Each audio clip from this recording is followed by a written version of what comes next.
Bueno, seguimos aquí en Crónica Televisión con otro invitado especial, un amigo porque es también colega y escritor, colega periodista de Página 12, Yes. entre otros medios que has escrito, pero fundamentalmente en Página, ¿no? Bastante. Escribís en el suplemento No y... En espectáculos, y en espectáculos. eventualmente en turismo, a veces en sociedad. Bueno, donde haya laburo yo voy, ¿no? Donde paguen. Donde me paguen yo voy.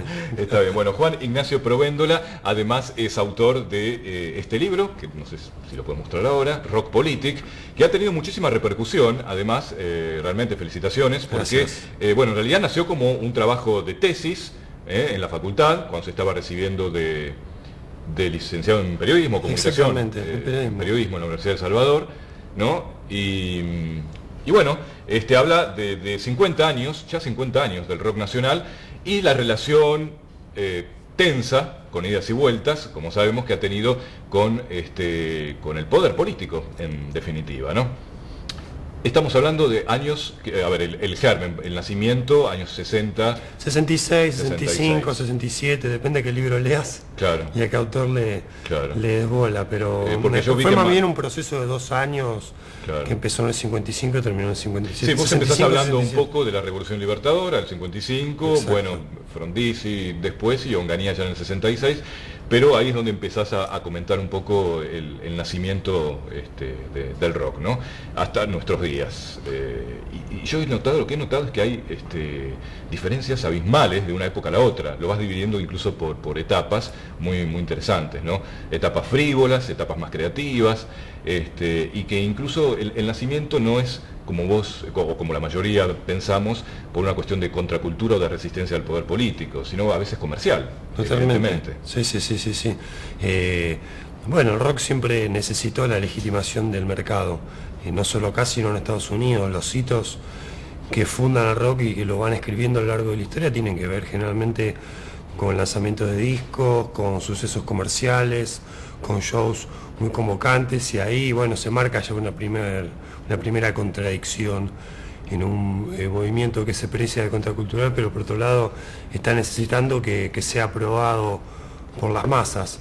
Bueno, en todo caso el esfuerzo nuestro tiene que ser el de tratar de entender, ¿no? Claro. De ir un poco más allá, de ubicarse por encima de los lugares comunes y de entender cómo es que pueden armonizarse estas dos cuestiones que parecen contradictorias, ¿no? Claro. Bueno, acá vos marcabas, yo leí lo que pude en pocos como días. Buen profe tenés todo. Sí, acá marcadito, macheteado. todo con señaladores. El primer disco de Los Gatos, bueno, marca un poco el inicio, ¿no?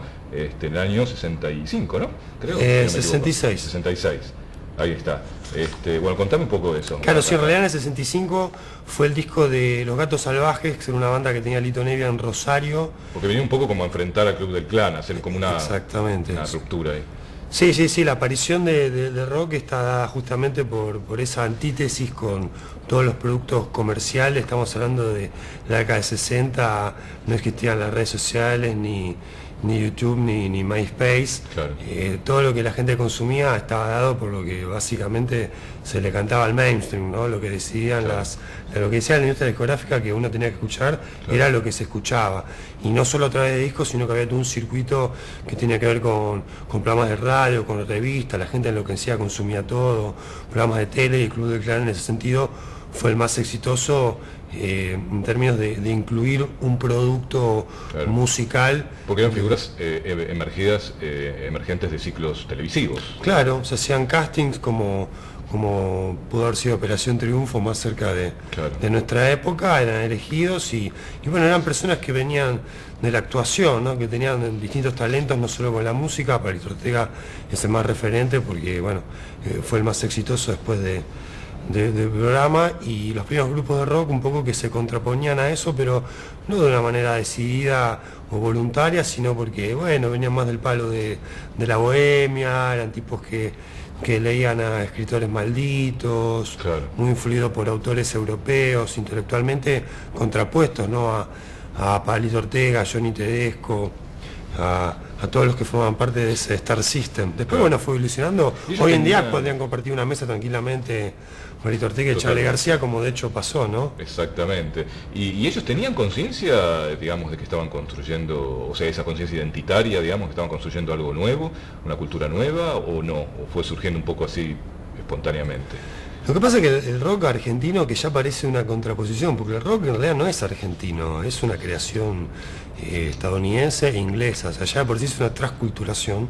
Entonces en esos primeros momentos, más que estar generando nuevo, en realidad ellos sentían que estaban bajando algo que sucedía afuera, que a ellos les parecía muy interesante, porque bueno, el rock también fue motorizando un montón de movimientos interesantes, antibelicistas. En ese momento, estamos hablando de la década de 60, guerra de Vietnam, movimientos de colonizadores en África, inclusive expresiones como el Mayo francés, la Primavera de Praga, la aparición de la píldora anticonceptiva. Fue una década bastante ebulliente a nivel mundial.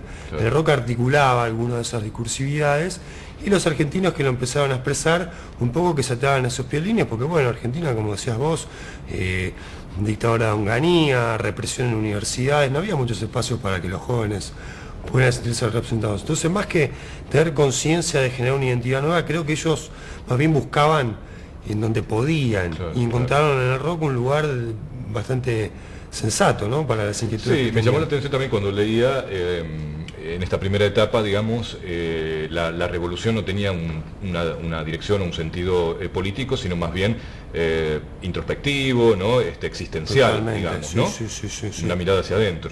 Sí, no había una conciencia política, porque tampoco en ese momento la sociedad tenía una conciencia política como la tenemos ahora. Creo que, bueno, el 83 marcó un quiebre y la sociedad argentina se volvió más politizada. En ese momento pensemos que había muchos golpes, era normal que hubiera golpe de Estado, interrupciones democráticas, el peronismo proscripto, la charla política no estaba en las mesas del país. Entonces a lo mejor la búsqueda política no era la que más interesaba a la sociedad, y en particular a los jóvenes, sí la intelectual. Todo, bueno, este escenario cambia en la década de 70, ¿no?, con la vuelta de Perón, la politización de los discursos. Eso te iba a decir este capítulo, el cuarto, que vos llamás El fin de la inocencia, ¿no?, del 69 al 76.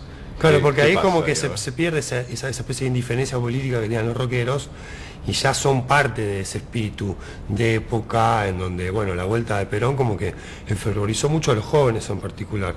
Y los rockeros, cuando hablo de los rockeros, hablo de los músicos y el público, mayormente jóvenes, un poco que el efecto derrame se provocó, y se ve en las letras, se ven en las actitudes, se ven en los discos, se ve inclusive en la participación de los músicos más importantes en el llamado Festival del Triunfo Peronista, un evento casi bizarro para nuestra lectura de hoy, pero que en su momento tenía que ver con esto, todos los músicos más importantes en un escenario para avivar el triunfo de Cámpora.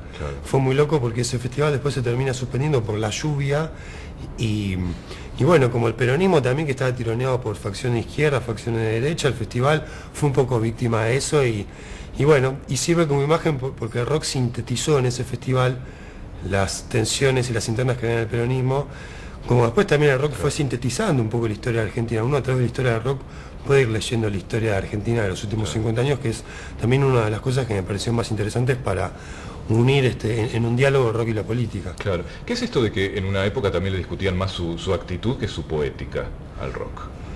Y porque uno cuando se pregunta qué es el rock, no encuentra una respuesta. El rock no tiene un manifiesto, ¿no? Ni siquiera tiene condicionamientos desde el punto de vista musical, ¿no?, para determinar, como a lo mejor en el tango, que uno sabe que tiene una métrica de 2x4, o la música clásica por la complejidad orquestal. En el rock empezó siendo, sí, una estructura muy precaria musicalmente, pero después terminó siendo más definido por la actitud que por la música, y a rock le criticaban más eso, a lo mejor cómo trataba de contradecir a ciertos aspectos que eran muy rígidos de la sociedad de ese momento, de la moral y de las buenas costumbres, de andar con corbata de acá para allá, camisa en gomina, parecen tonterías hoy, ¿no? Pero en ese momento eran cosas muy importantes.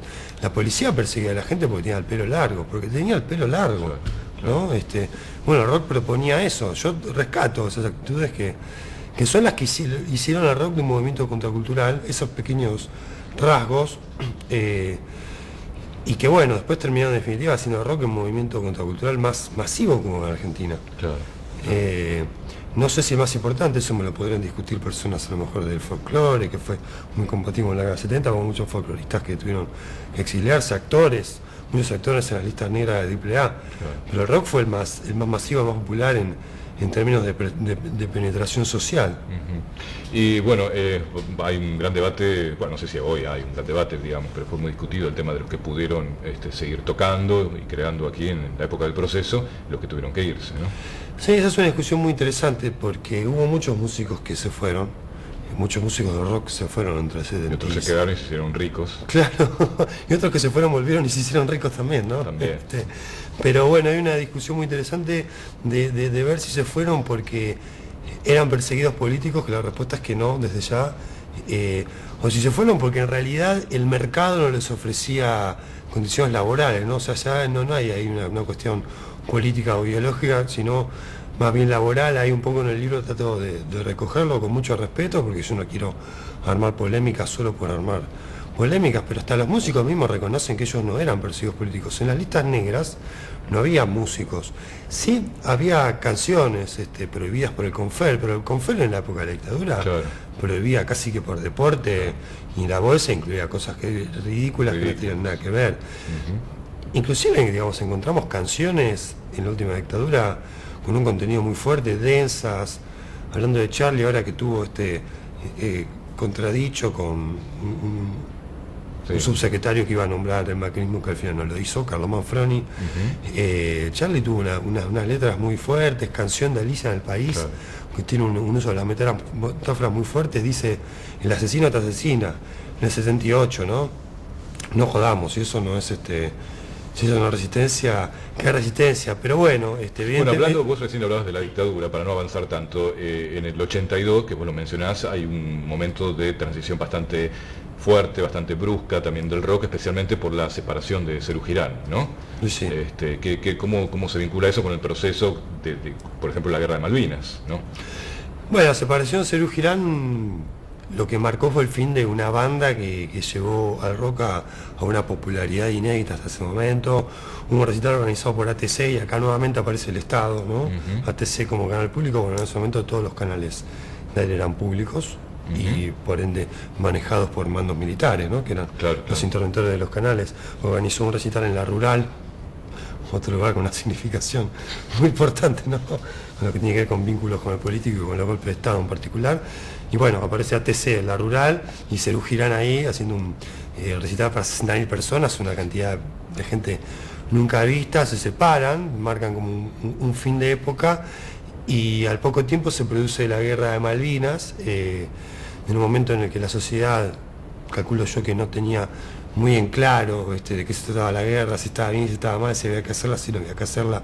El mensaje que venía de arriba era que si vienen le daremos batalla, ¿no? Lo dijo Galtieri en la plaza. Y bueno, el rock aparece medio en ese estado de sopor y desorientación, realizando un festival, en principio para...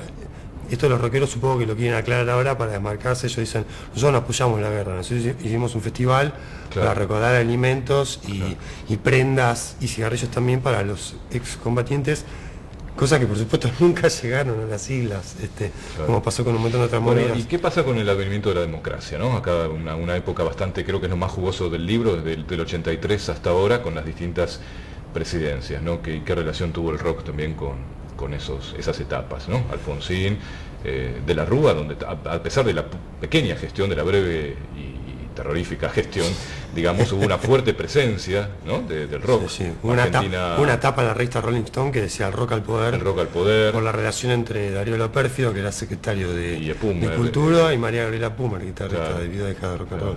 Sí, y además, bueno, ahí surgieron los recitales más importantes, ¿no? Argentina en vivo. Exactamente. Bueno, hacer un pequeño recorrido breve, por favor. Sí.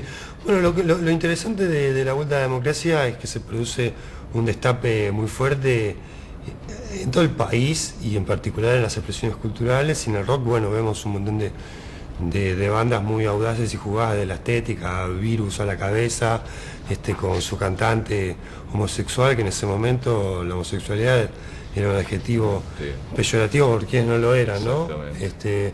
Pero bueno, después en esa especie de inocencia que parece medio frívola, con lo que no estoy de acuerdo, porque Virus tenía una parada artística muy fuerte. Después ya los rockeros, pasados esa primavera, empiezan a interesarse por la política, que ya está más a mano, bueno, algunos de sus canciones, otros de una participación más orgánica, aparecen los recitales de campaña, ¿no? Con la campaña 89 de Angelos, muchos rockeros tocando con banderas de la Unión Cívica Radical abajo, que eso es muy loco. En los 90, bueno, la aparición del menemismo y del Estado neoliberal. Sí, acá lo llamas la década de la decadencia, Sí. también en el rock, digamos, un poco se transforma en un fenómeno de masas, pero muy identificado con ese proceso en algunos casos, ¿no? Y aparece, digamos, el rock ahí en la década del 90 se convierte en un movimiento proletario. Hasta ese momento era una expresión netamente burgués, sus músicos eran de clase media, su público era de clase media y sus inquietudes intelectuales eran de clase media. En los 90, un poco como contraposición al menemismo, aparecen bandas más de los suburbios, de las clases bajas, ¿no? De las clases trabajadoras. A mí me parece muy interesante porque ensancha su base social y no es casualidad que ahí se vuelva un fenómeno ya de estadio, ¿no? Con los Redondos, los Piojos, las Rengas, bandas que llevan a rock a estadios de fútbol a una dimensión elefantiásica de rock. Bueno, Menem llegó a recibir a los Rolling Stones en la residencia de Olivos. Se hablaba del quinto Stone, Menem, ahí lo vemos en esa foto tan provocativa. Ahí mira Altamira con... Esto ya hace más un fenómeno más de nuestra época, ¿no? Sí. Pero Y bueno, Vudú con la mancha de Rolando. Es interesante lo que queda, ¿no? decían, Al final la mancha no se fueron. Sí, decían que se iban a ir, bueno, capaz que van y vienen, ¿no? Capaz, Bueno, capaz que ahora se quedan porque es verano y ya está lindo para ir a la playa.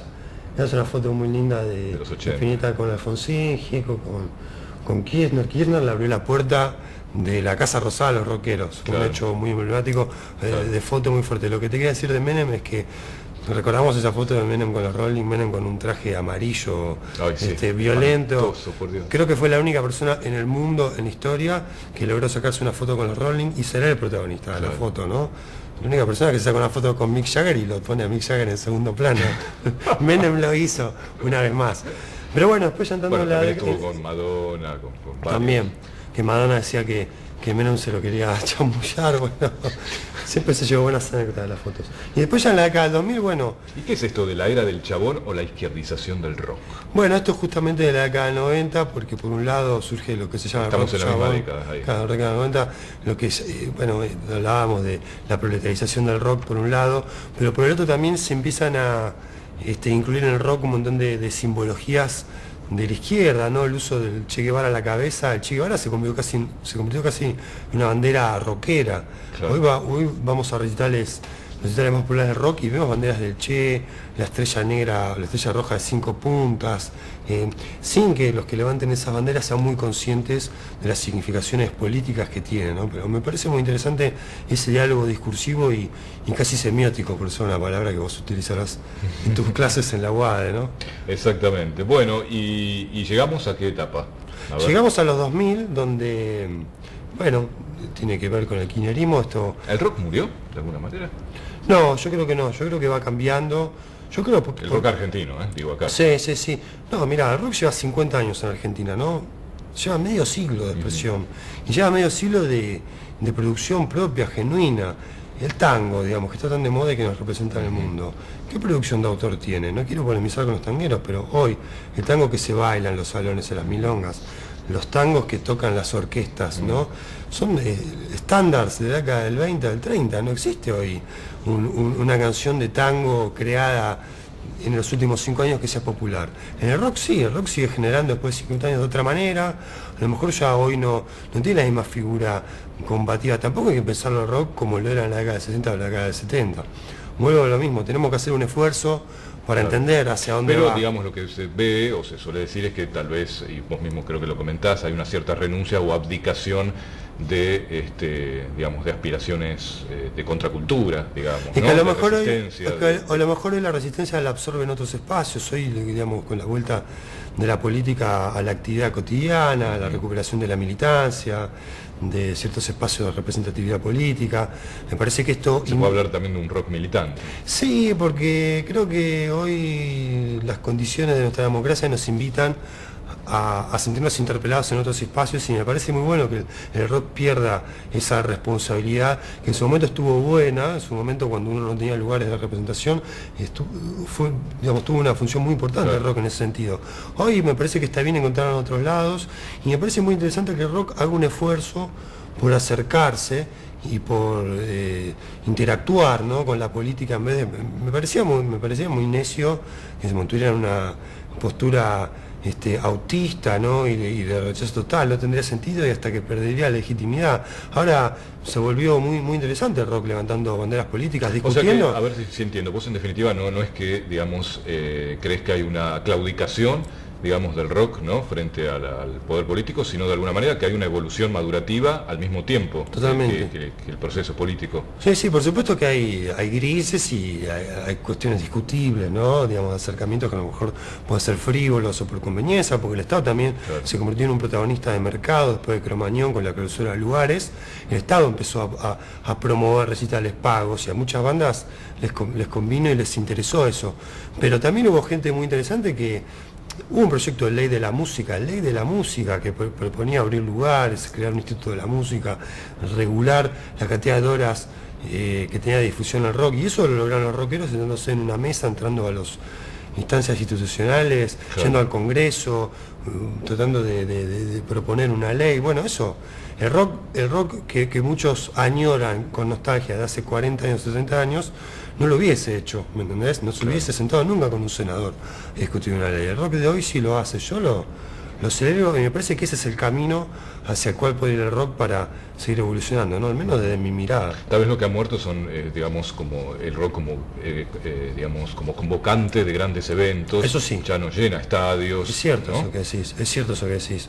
Y eso tiene que ver con Cromañón puntualmente, porque se cortó ese mercado emergente, ¿no? Y las bandas se tienen que buscar por otros lados, a lo mejor ya no está tan el vivo, el de tocar como un hecho fundacional, sino el grabar un disco y que suene por internet, ¿no?, que circule entre computadoras, y bueno, sí, vamos ya definitivamente a una época en la que no va a haber bandas de estadio, y en la que hasta probablemente te diría que ya no tengamos pósters colgados como en otra época, ¿no?, de esos líderes rockeros fuertes y muy magnéticamente atrayentes. Hoy está todo más disperso, tenemos bandas o canciones de las que no sabemos ni siquiera quiénes las graban, pero que nos gustan, la cultura del MP3. Bueno, muy bien, Juan Ignacio Provéndola, muchísimas, bueno, ya no hace falta comprar el libro. Ya lo tengo. Cómprense el de Kessel. Ah, cierto que tenés este otro también, historias de Villa Gesell, bueno, apenitas ahí lo mostramos. Perfecto, sí. Muy lindo también este libro. Bueno, pero los invito a entrar a Facebook ahí de ese libro de Gesell si quieren, y ahí pueden ver los puntos de venta en Buenos Aires. Sí, muy lindo librito. Este fue el primero. Ese fue el primero. Está bien. Bueno, te vendí todo hoy. Sí, tal cual. No, pero este Rock Politic de verdad lo recomendamos porque es muy interesante. Todo el recorrido que hace, se nota que es un laburo realmente muy serio. ¿Con cuánto, qué te pusieron? ¿Qué nota en la facultad? Pues esto fue una tesis. Me pusieron un 6. Así que ¿con un 6? es un poco una revancha que me estoy tomando. Sí. Me pusieron un 6, tardaron en darme la nota, tardaron en darme el título, así que un beso a la gente de la Universidad de El Salvador, que me debe recordar con cariño.